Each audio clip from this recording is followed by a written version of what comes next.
السلام علیکم کورمیوال وړونو د سید نجیب طرف نه تاسو ټولو عزتمنو ته ډېر ډېر د سلام وي وړونو په موبایل سکرین باندې به تاسو د یوې معصومې بچی ویډیو کسوئ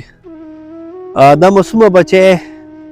تقریبا یوه نیمه میاشته کېږي پېښور کې اډمیټ دی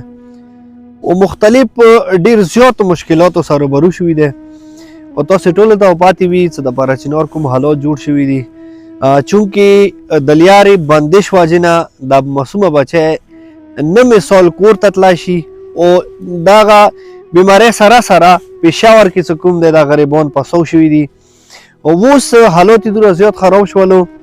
چې پېښور کې د معصومې بچی علاج نه کېږي او ډاکټرانو ته ریفر کړي دی لاهور ته نو د موږ ټیم ممبر قبیل کوم وزټ کړی و هغه نیکه سره کومې خبرې شوي دي راځئ د ویډیو لږه مو څه وکړو ندي په باره کې بیا مزید خبرې کوو دا ویډیو لږه وکړو شیطان رجیم بسم الله الرحمن الرحیم زه نن راغلی یم کاظمي چیریټي فاونډیشن طرف نه د زشان بی په وینا باندې چې آیا هغه مو سره نن کانټیکټ وکړو چې یاره داسې یو پیشنټ دی او ډېر انتهایي غربت سره مخامخ شوي دي او یوه نیمې میاشتې نه دلته شیرپور هسپتال کې اډمیټ وو هغوی څه علاج کولو وشو نور هغوی ورته ویله چې یاره دا ریفر کوئ لاهور ته نو هغه دا د لاهور ته هغوی ریفر کړي دي ټول ډاکومنټس اوس هم موجود دي او بهرحال دوی سره چې کومې پیسې وي چې وي هغه ته نه لوړې نو مسافرانو وروڼو نه مو دا ریکویسټ کوو چې زر نظر د کربلۍ جان سره ودرېږئ زر نظر دې سره مدد وکړئ چې د لمسۍ ته خدای صحت کامله ورکړي راځئ کربلۍ نه پوښتنه کوو چې کربلۍ څه السلام علیکم کربلۍ جان کربلۍ جان ته لمسۍ ته څه تکلیف دی ملي هډوکي وتی دي خراب دی یعنې څه خراب دي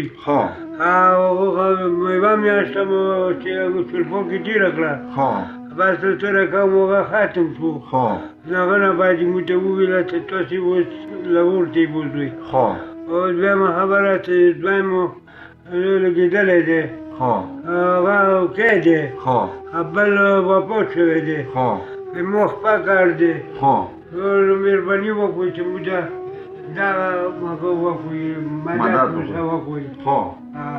نو ته مسافرانو وروڼو نه څه غوښتنه کوې د امریکې والا نه اسټرالیا والا نه کوم څه دي زه دا غواړم چې موږ ته پیسو ضرورت دی نو که تاسو د کربلۍ جان خبرې واورېدې نو بس چوک سوره واس وي واس مطابق دوی سره مدد وکړئ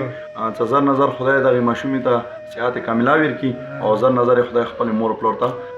ښه کړي نجیب وړونو ویډیو به تاسو لیدلی وي دغې معصومې بچی کوم مطلب مشکلات تکلیفات هغه قابل حسین په خپلې ویډیو کې تاسو ته ذکر وکړلو مو دغې ویډیو په ذریعې خپل ټولو مطلب څومره دي مو ډونرز دي هغوی ته دا ریکویسټ کوم چې پلیز دغې معصومې بچی زندګۍ بچولو کې تاسو ټولو وړونو ته زه ګزارش کوم چې پلیز مو څخه ښه بھرپور تعاون وکړئ مو سره مدد وکړئ هیلپ وکړئ چې دا په ټایم مو لاهور ته واستوو مر زندگی رب الجلال لاس کې دی خو چې د کوم نیکه امور ورسره دی چې ما که هغوی زړه کې د ارمان پاتې نشي چې د پیسو وجې نه موږ مطلب معصومه بچی چې کومه دی هغه وفات شوله او بله خبره ده چې مثال تاسو ته هغه نیکه یاد ذکر وکړو چې یو بچی مو چې کوم دی هغه شهید شولو بل چې کوم دی هغه بیمار دی